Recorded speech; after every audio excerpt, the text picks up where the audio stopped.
Today's topic is about service management, and I would like to introduce our speakers. Mike Crabtree and Pamela Asamoah will be his co-pilot during this session.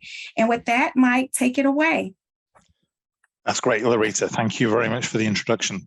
And yes, I am joined by my colleague, Pamela Asamoah, and she'll be able to answer any questions through the chat. We work together as a team, and we really focus around the service management and things like CNDB products from Micro Focus. So today, I really wanted to go through and talk about how do we actually create an outcome for IT that is really based around service delivery. How can we make sure that everything you do as part of IT is based around what the business needs from you, and keeps that stability within the system that you require. So let's go through and start to look at what exactly that means and why is this important. And I'm going to start by kind of going over a bit of history of some of the things that I've seen in many customers that Pamela and I have spoken to, and some of the issues that they actually see day to day. So some of the key things that you start to look at when you're in IT, and this is obviously not everything, but these are kind of linked together. So we talk about things like release management. How are you going to get your applications and changes into a system? How are you then, once they're in production, actually going to go through and do things like health monitoring? Are they performing the way that you actually require them to do, and particularly the way that the business requires those applications to work? Obviously, things break over time, whether it's hardware, network connections, etc. So we need to make sure that we're handling the incident and problem management. How do we actually get those systems back to resolution in as quickly a fashion as we possibly can? And these in turn will probably ask us to create some change management. We need to make changes to the system to either get it back to resolution or to improve the overall stability of the system. But in a world where we move to things like virtualization and cloud, this means we typically need to manage more things that are changing more rapidly than ever before, with the same or sometimes less staff than we ever had before. That then causes issues around that release execution. It becomes inconsistent and error prone. And it also becomes more difficult to actually coordinate the releases across those different IT functions, whether it's the database team, the applications team, the virtualization team, etc. There's more things going on at a much faster pace than ever before. The knock-on effect of that is that we end up with releases that can sometimes be in an unknown state.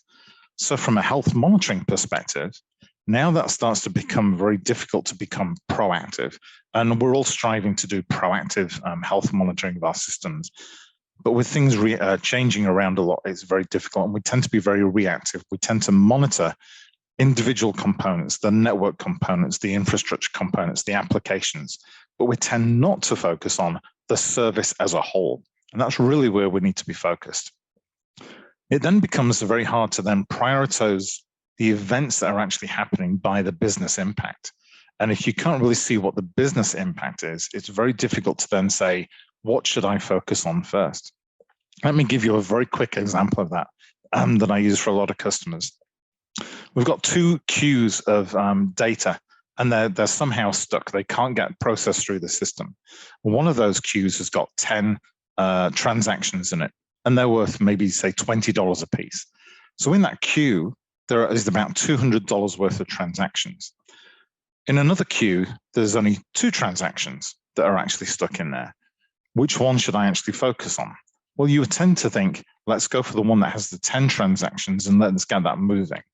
But if I now tell you that those 2 transactions in that second queue are worth $1 million a piece, now you'll see from a business perspective that we've got $2 million worth of transactions that could go through. And it changes your perspective on how you actually deal with the monitoring and the systems and how to actually deal with that as an incident. So the business impact is very important in terms of how we deal with IT systems. So that difficulty in prioritizing events then has a knock-on effect in terms of things like incident storms. Incident storms tend to happen when it's very difficult to see how a service is built from all of the individual components. So we tend to deal with incidents at the individual component layer. I've got 23 servers that appear to be offline, but there's actually one network switch that's actually the issue. And you need to be able to understand how those different things relate to each other before you can really truly tackle the incident that we're actually handling. So it takes more time to diagnose those issues and to resolve them because it's difficult to know where to focus.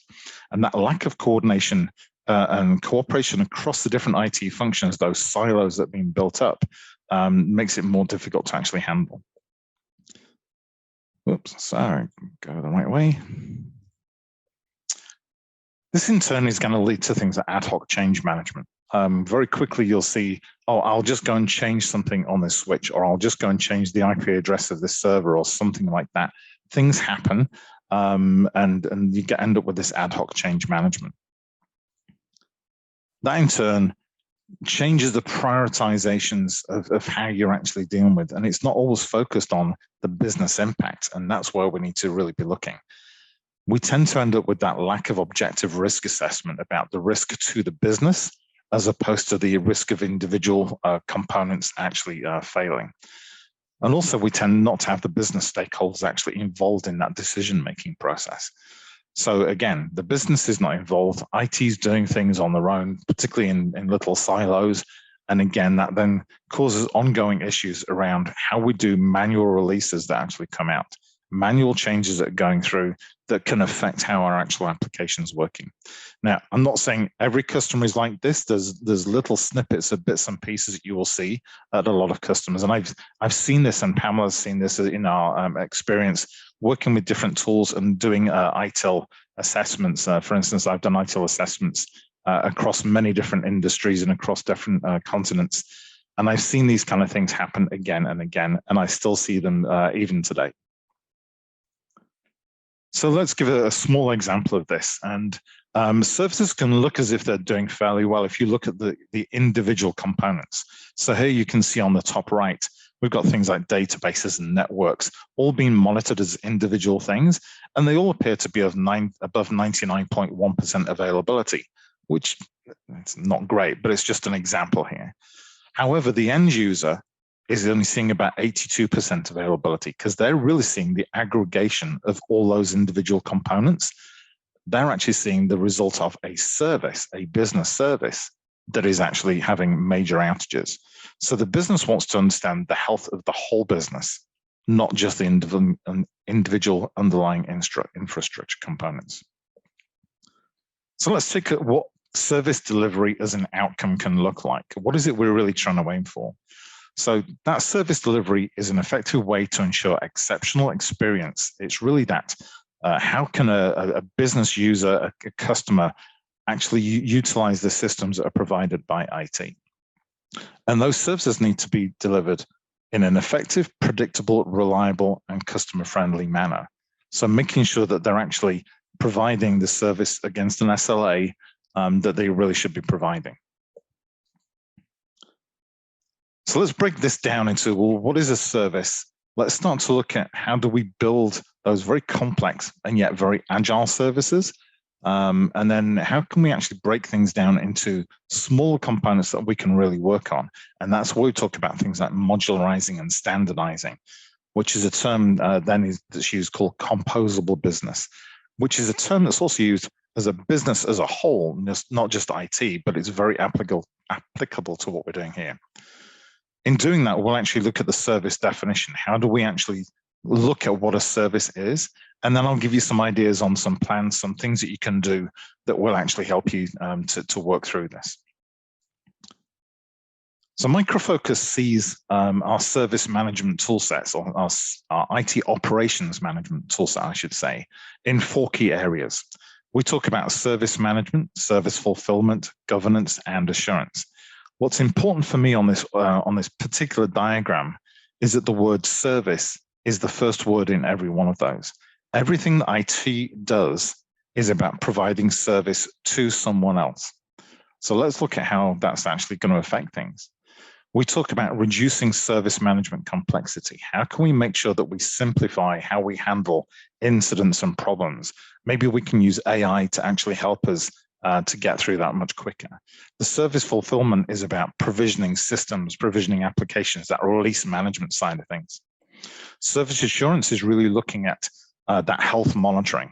the performance, the speed that a system is working at, and how it's actually supporting the end users.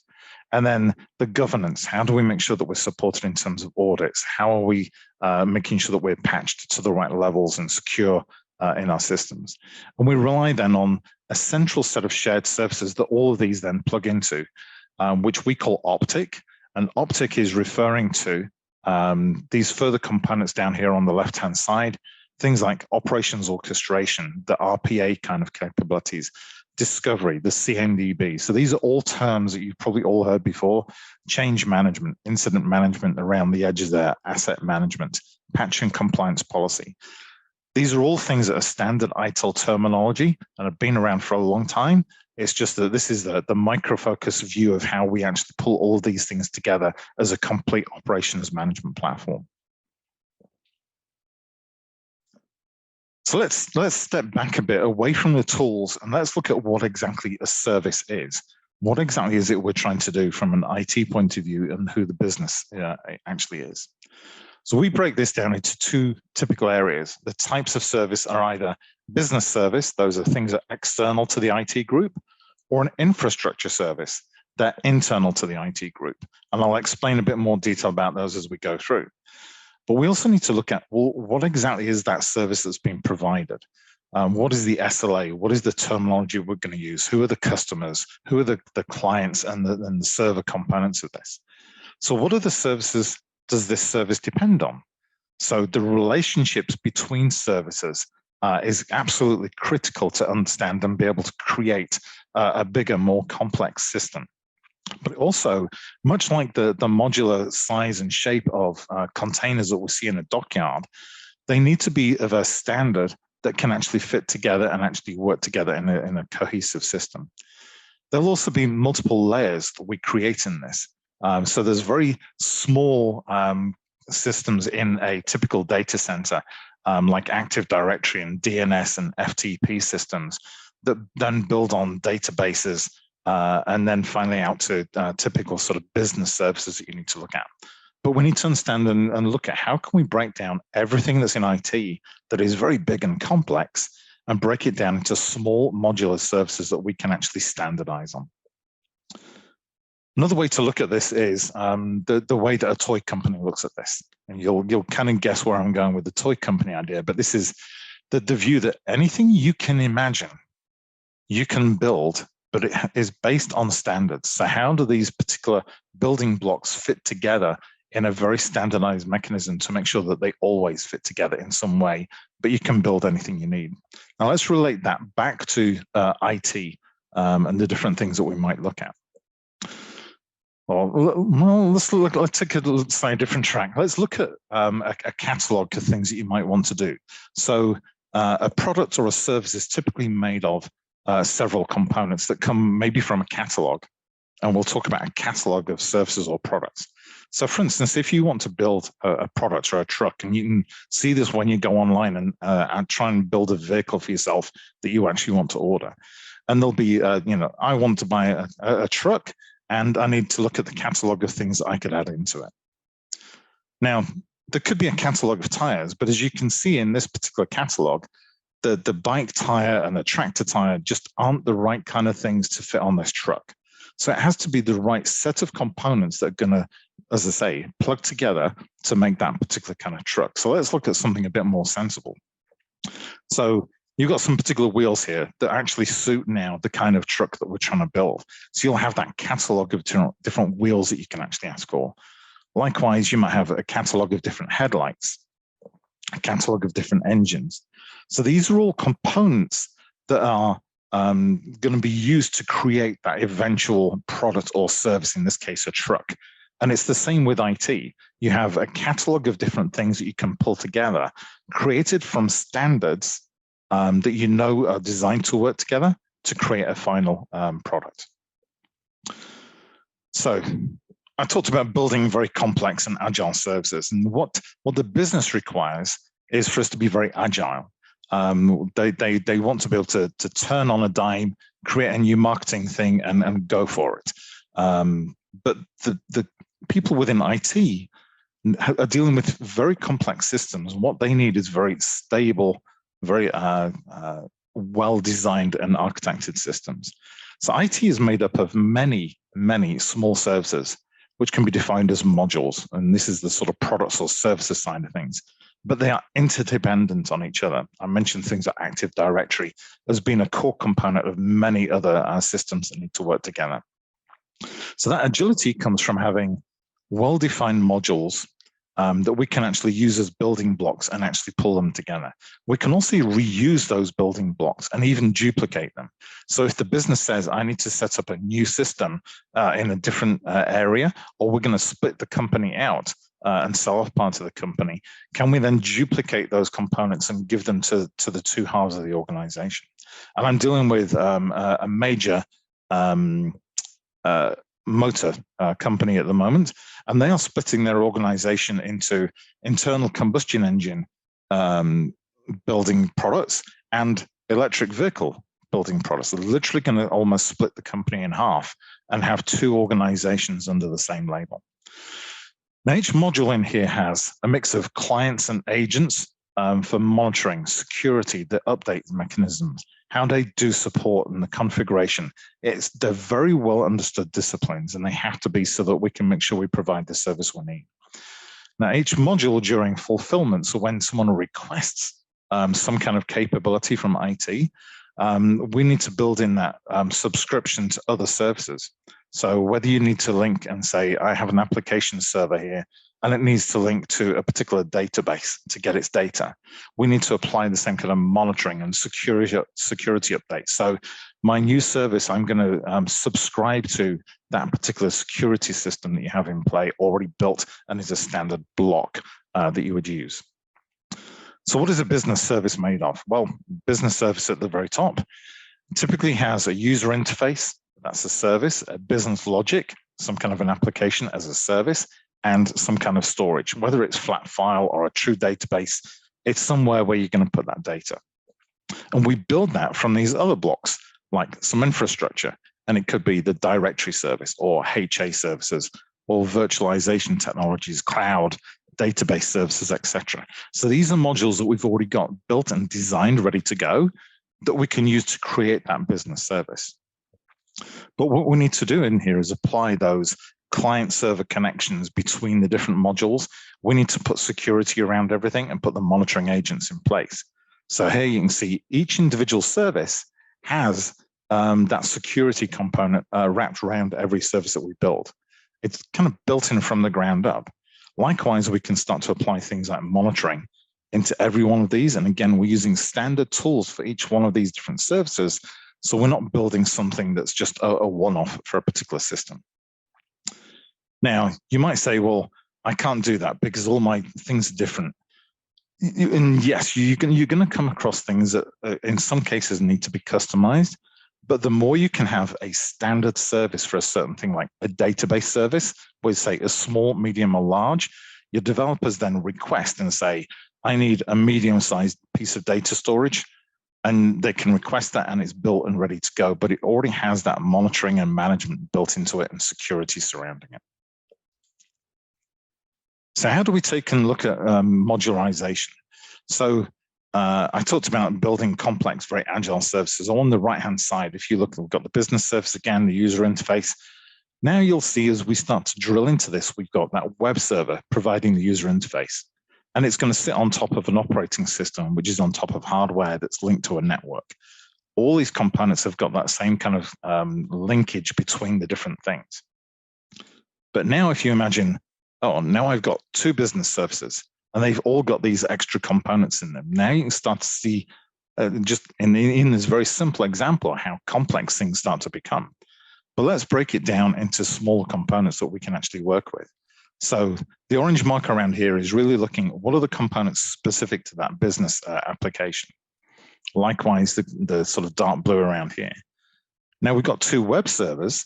They could actually be built out of standard components. And we have now a web service and a group of people are experts in web services that can actually build something out.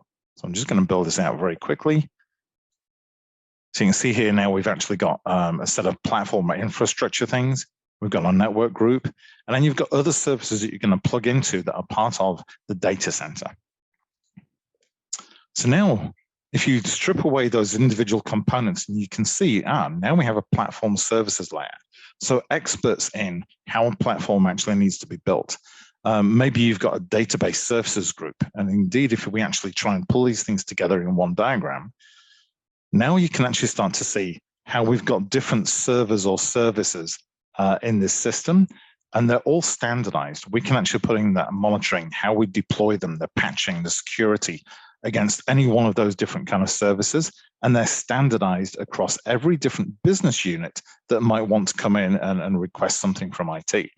So this is how you can actually break down something that's very big and very complex and create something that's modular, that you can actually swap out components very easily, duplicate, but have standards and stability behind what you're actually building, rather than just the agility that the business units are demanding. So the concept of a composable business has actually been talked about for a while. Daryl Plummer talked about this at one of the Gartner symposiums recently, and I've got the link there. You should be able to access that when you get the slides. But here it's talking about organizations must follow 4 principles, and it's modularity, which we talked about, the autonomy that you can actually take a particular module and swap it out for a different module and the system will still work the same. That ability to do orchestration. Can I request something and really build it very quickly? And then that discovery. How do I know exactly what's out there so that when I build something new, I'm not overstepping something that's already in place? So when we look at providing these building blocks of modules, we order them through a catalog, just like I showed with the truck. So that's coming through a request management system. We create service design and fulfillment, and everything then starts to become plug and play. Think about that famous toy brick company.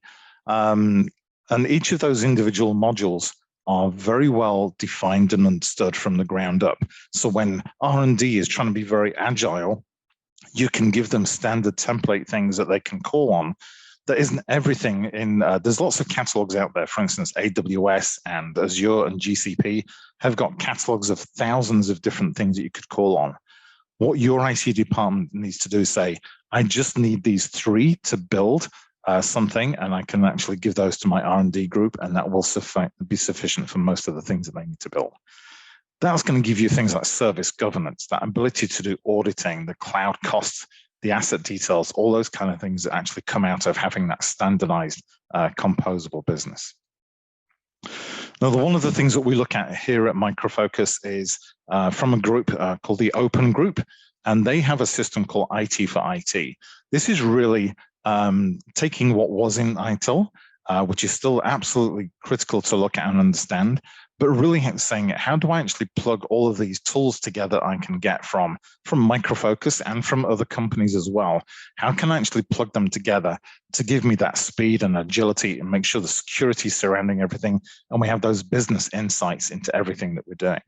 So behind every one of these blue lines, if you go to Open Group and the IT for IT grouping within that, they have all of the detail behind every one of these different areas. You're it's free to join the IT for IT in Open Group. You can put in your 10 cents about how you think things are going to work. You can just use it as a mechanism for how you build your IT systems. But it's a very good way to look at how do you plan, build, deliver, and run your different systems in a fully integrated way, no matter what the different products are that are actually in there from an operations management aspect. So let's just quickly summarize on how you might actually plan where you go with this. And one of the things to do is actually understand, where do you currently fit in this capability? So either you currently maybe have no standards, maybe you've got some hardware and software standards and things and some operating systems. Maybe you started to build something that's modular and actually has that service catalog capability. And you offer things like monitoring in a very standardized mechanism. And the idea really here is to try and get to that level 3, that composable side of things like monitoring, security, backup, and base everything around service models. This is really the steps that you need to look at and try and take. And you'll probably know, if you just look at these 4 areas, these steps, where do you feel as if you fit on this line? Now, between Pamela and myself, we'd love to come and actually help you to work out where you're currently at, how we can actually help you build things like service models from a CMDB, how you can actually apply service management, that incident problem and change technologies to everything that you're doing. But this is really trying to view how do you break things down into small composable components that you can actually plug together and get yourself to a service delivery that's actually the outcome of everything that you're building. Okay, thank you very much for your time. I just wonder, Pamela, is there any questions that have actually come through at this stage that I might be able to answer? There are no questions at the moment, Mike. No questions at the moment. Okay. Well, okay. If there's no further questions, as I say, please reach out either through Larita or direct to Pamela and myself. We'd love to help you along this journey that you might be going on.